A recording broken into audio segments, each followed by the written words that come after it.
6 का पहला चैप्टर। ठीक है, क्या है? भोजन के 6 का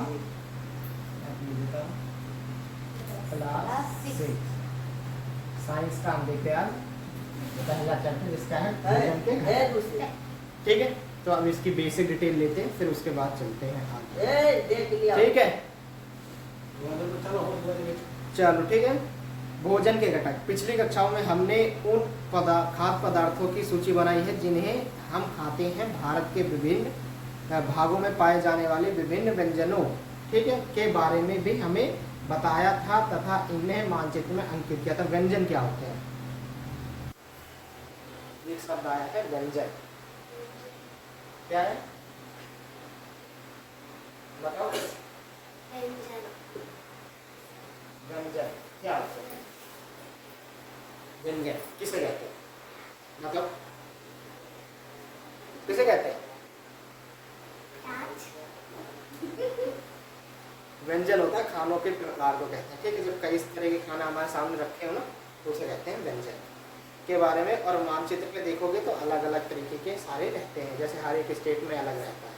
ठीक है, एक प्रकार के भोजन में चपाती, दाल और बैंगन का भरता हो सकता है, दूसरे में चावल, ठीक है, सांभर तथा भिंडी हो सकती है। इसके अतिरिक्त अन्य भोजन भी अप्पम, मछली तथा सब्जी हो सकती है। दाल या मांस का कोई व्यंजन तथा सब्जी हो सकती है। इनमें दही, मट्ठा तथा अचार भी शामिल हो सकता है। इस तरह के आहार के कुछ उदाहरण सारणी 1.1 में दिए गए हैं।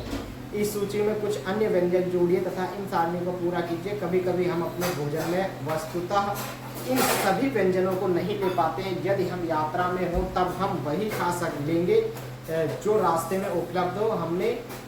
हमें से कुछ लोगों के लिए यह संभव नहीं हो पाता है कि इस तरह के विभिन्न व्यंजन का हर समय खा सके। आहार में विभिन्न खाद्य पदार्थों के इस तरह के वितरण का कोई ना कोई आधार होना चाहिए। क्या हमारे शरीर को विभिन्न प्रयोजन के लिए भी विभिन्न प्रकार के भोजन की आवश्यकता होती है? इसमें क्या कह रहा है बेसिकली कि जैसे कि हमारा देश है, ठीक है, हमारे देश में कितने स्टेट हैं? कितने? 28 या 29? हाँ। कैसे? नहीं, एक हट गया भैया, 28 है। हट गया? पक्का? पक्का। तो हर एक जगह भोजन अलग अलग होता है। दिल्ली का क्या है? दिल्ली में क्या लोग ज़्यादा खाना पसंद करते हैं? दाल चावल ज़्यादा यूपी साइड खाना पसंद करते हैं। बिहार में चोखा बाटी है, चोखा होता है, ठीक है, लिट्टी चोखा, है ना।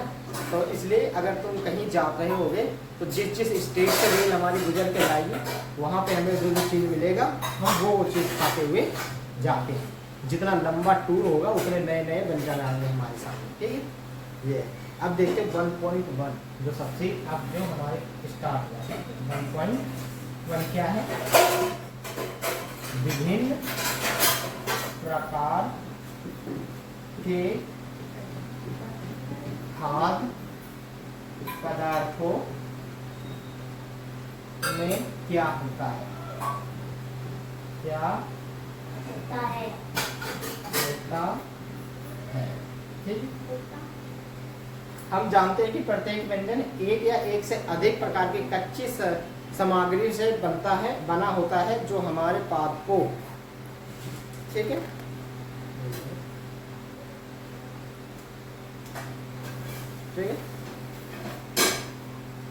पादपों या जंतुओं से मिलते हैं।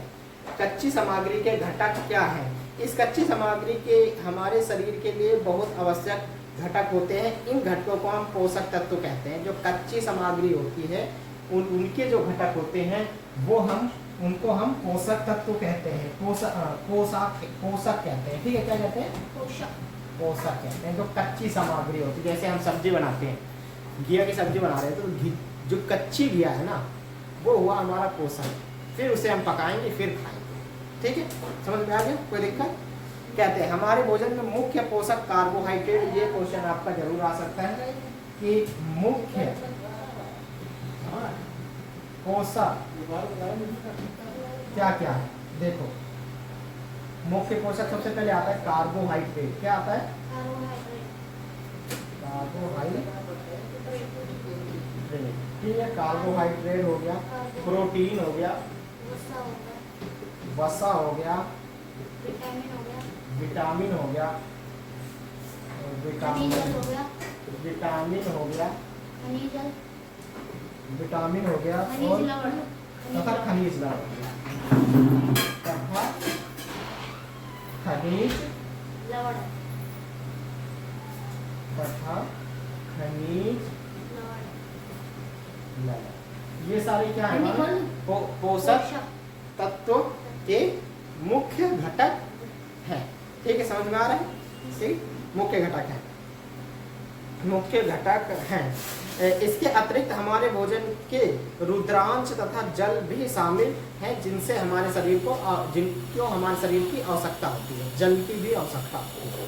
क्या सभी खाद्य पदार्थों में ये सभी पोषक तत्व उपलब्ध होते हैं? कुछ साधारण विधियों से हम यह जान सकेंगे कि कच्ची सामग्री का पके हुए भोजन में कौन सा एक या अधिक पोषक तत्व उपस्थित होता है। कार्बोहाइड्रेट, प्रोटीन तथा वसा के परीक्षण अन्य पोषक के परीक्षणों की अपेक्षा सरल है। आइए हम इन परीक्षणों को करके ठीक है प्रशिक्षण को सारणी 1.1 में लिखें। इन परीक्षणों को करने के लिए आपको आयोडीन, कॉपर सल्फेट तथा ठीक है कोस्टिक सोडा यानी मीठा सोडा विलयनों की आवश्यकता होगी। आपको कुछ परख नली टेस्ट ट्यूब होती है, परख नली, ठीक, परख नली तथा एक ड्रॉप की भी जरूरत आवश्यकता होगी। इन सभी परीक्षणों को पके हुए भोजन तथा कच्ची सामग्री पर करें। इन परीक्षणों से प्राप्त प्रेक्षणों को सारणी 1.1 में दर्शाए गए तरीके से लिख सकते हैं। इन सामग्री में कुछ खाद्य पदार्थ दर्शाए गए हैं। अपना परीक्षण इन पर या अन्य किसी उपलब्ध खाद्य पदार्थों पर कर सकते हैं। इन परीक्षणों को स्वाभाविक ठीक सावधानी से कीजिए तथा किसी रसायन को रखने तथा चखने का प्रयास ना कीजिए। ठीक है, मत कीजिए। यदि आवश्यक विलयन तत्काल उपलब्ध नहीं है तो आपके अध्यापक निम्न विधि से उन्हें तैयार कर सकते हैं। आइए विभिन्न खाद्य पदार्थों की जांच करके देखें कि किसमें कार्बोहाइड्रेट उपस्थित है। कार्बोहाइड्रेट कई प्रकार के होते हैं। हमारे भोजन में पाए जाने वाले मुख्य कार्बोहाइड्रेट मंड तथा शर्करा के रूप में है। क्या हमारे जो खाने में जो कार्बोहाइड्रेट पाया जाता है, तो कार्बोहाइड्रेट बहुत तरह के होते हैं, ठीक है, लेकिन देखो हमारे खाने में पाए जाने वाले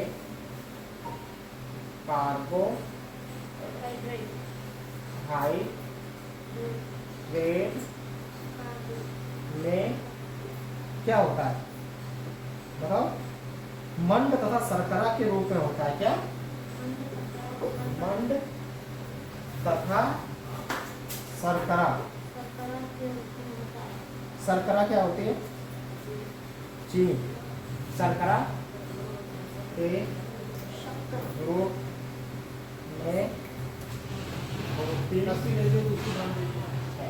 ठीक है, समझ में आ गया? वो दे देना। शर्करा के रूप में होती है। मंड के परीक्षण, अब देखते हैं मंड का परीक्षण क्या है। मैं इसे साफ कर लेता हूँ, ठीक है, साइड हो गया हूँ। आप लोग जो ऑनलाइन में क्लास ले रहे हैं वो लिख लो ऐसे, ठीक है, या वीडियो पॉज करके आप लिख लेना, ठीक है। तो मैं इसे साफ करता हूँ क्योंकि बोर्ड छोटा है।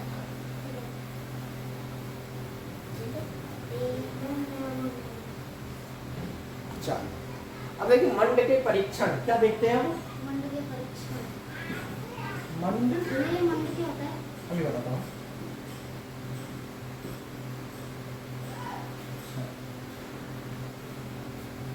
परीक्षण के लिए खाद्य पदार्थों का कच्ची सामग्री की अल्प मात्रा लीजिए। हमें तनु आयोडीन विलयन की 2 से 3 ड्रॉप खाद्य पदार्थ के रंग में होने वाले परिवर्तन को देखें।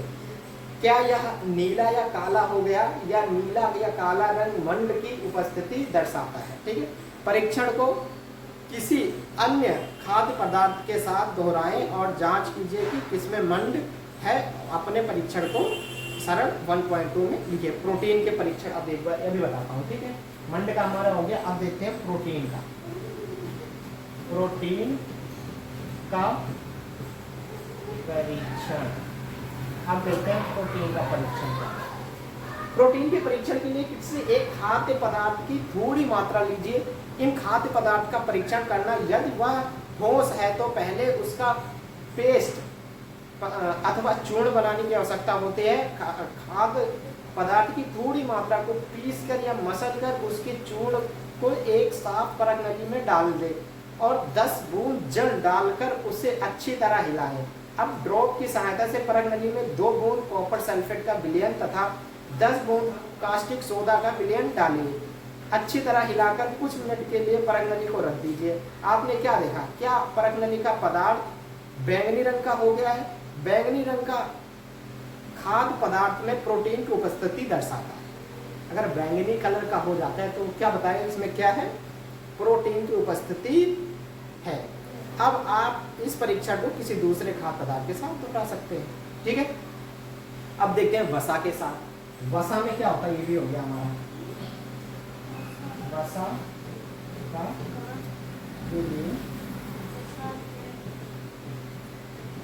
लिए परीक्षण। अब इसका देख लेते हैं। खाद्य पदार्थ की अल्प मात्रा लीजिए, इसे एक कागज के टुकड़े में लपेटकर कूटी। ठीक है, कूटी ध्यान रखें। ठीक है, कागज फट ना जाए। अब कागज को सीधा किसी और ध्यानपूर्वक देखिए, क्या इस पर तेल के धब्बे हैं। कागज को किसी प्रकार के सामने लाए, क्या आपको इस धब्बों से होकर आने वाला धुंधला प्रकाश दिखाई देता है। कागज पर तेल का धब्बा खाद्य पदार्थ में वसा की उपस्थिति दर्शाता है। ठीक है, खाद्य पदार्थ में कभी कभी जल की भी कुछ मात्रा हो सकती है। इस दशा में इन पदार्थों को कागज पर धीरे धीरे रगड़िए और कुछ समय के लिए कागज को सुखा दीजिए, ताकि यदि खाद्य पदार्थ से कुछ जल आया तो वह सूख जाए। इसके बाद यदि कागज पर तेल का कोई धब्बा ना हो तो यह पता चलता है कि खाद्य पदार्थ में वसा की उपस्थिति नहीं है। ठीक है, ये परीक्षण क्या दर्शाता है, क्या वसा, प्रोटीन तथा मंड उन सभी खाद्य पदार्थों में उपस्थित है जिनका आपने परीक्षण किया है। क्या एक खाद्य पदार्थ में एक से अधिक पोषक तत्व उपस्थित होते हैं। क्या आपने कोई ऐसा पदार्थ पाया जिसमें इनमें से कोई भी पोषक तत्व उपस्थित ना हो। हमें 3 पोषक कार्बोहाइड्रेट, प्रोटीन तथा वसा के लिए खाद्य पदार्थों का परीक्षण किया। विटामिन तथा खनिज लवण जैसे अन्य पोषक भी हमारे शरीर विभिन्न खाद्य पदार्थों में उपस्थित रहते हैं। इन सभी पोषकों की हमें क्यों आवश्यकता होती है। अब हम आगे देखते हैं। ठीक है, हमारा टॉपिक आएगा 1.2। क्या आएगा 1.2। हाँ, ये क्या है, विभिन्न पोषक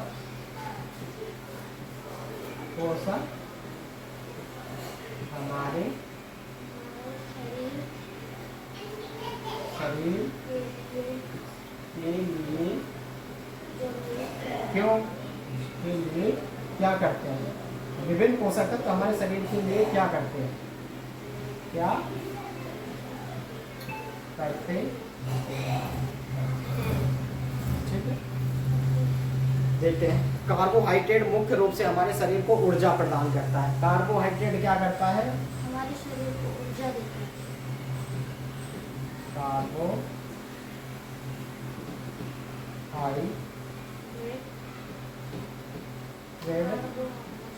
क्या करता है, हमें मुख्य रूप से ऊर्जा देता है।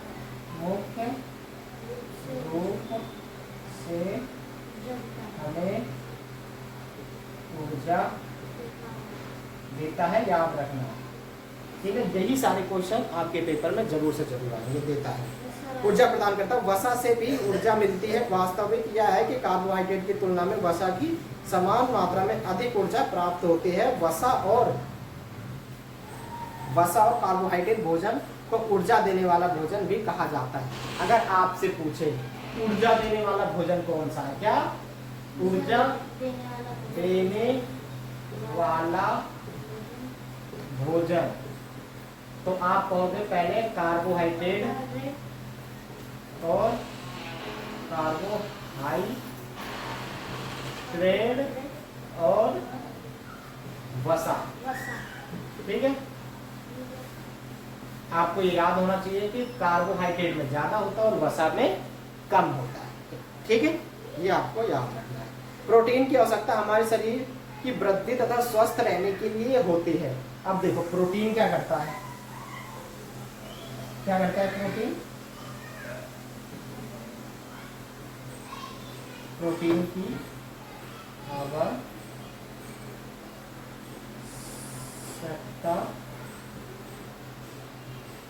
शरीर की वृद्धि, शरीर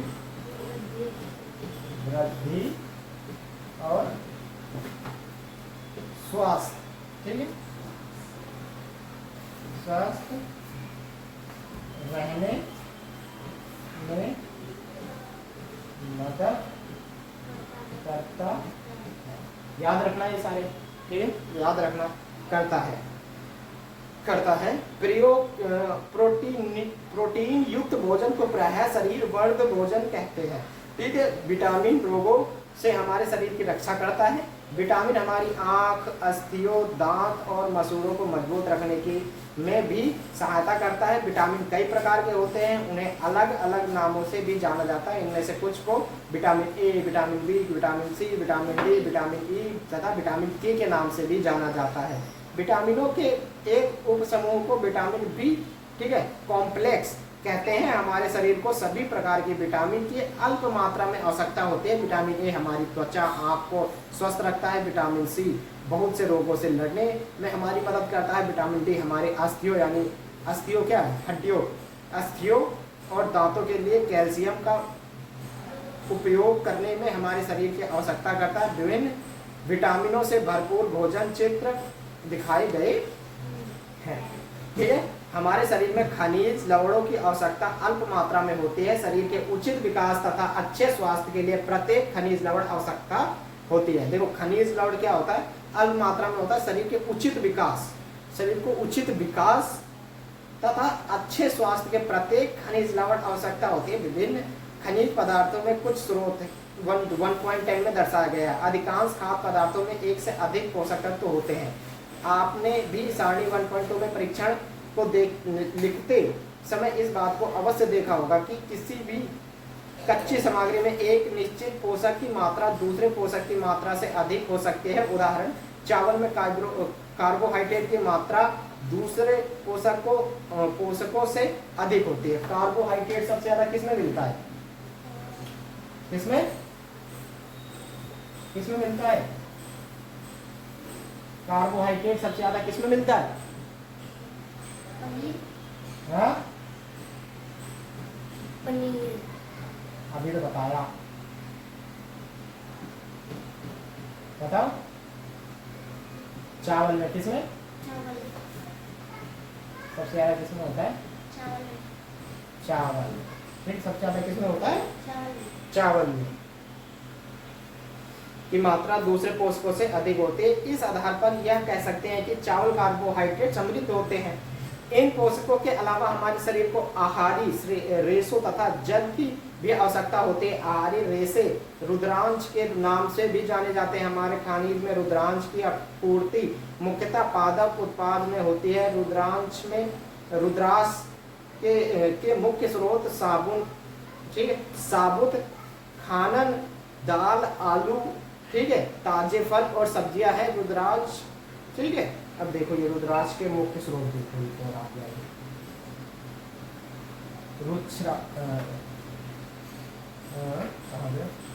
रुद्रांश के मुख्य स्रोत क्या क्या होते हैं, बताओ जल्दी से, बोलो बोलो। रुद्रांश, शाह नहीं, शाह सकते, रुद्रांश।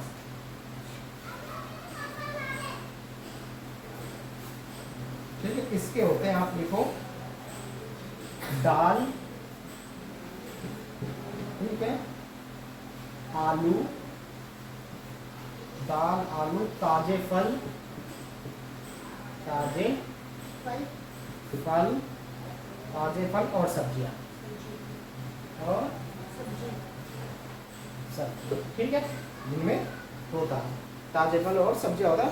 रुचांश हमारे शरीर को कोई पोषक तत्व प्रदान नहीं करता, फिर भी यह हमारे भोजन का आवश्यक अवयव है। इस और इसका आयतन बढ़ा देते हैं। रुद्राक्ष बिना पची भोजन को आहार मिलाने में हमारे शरीर की आवश्यकता सहायता करता है।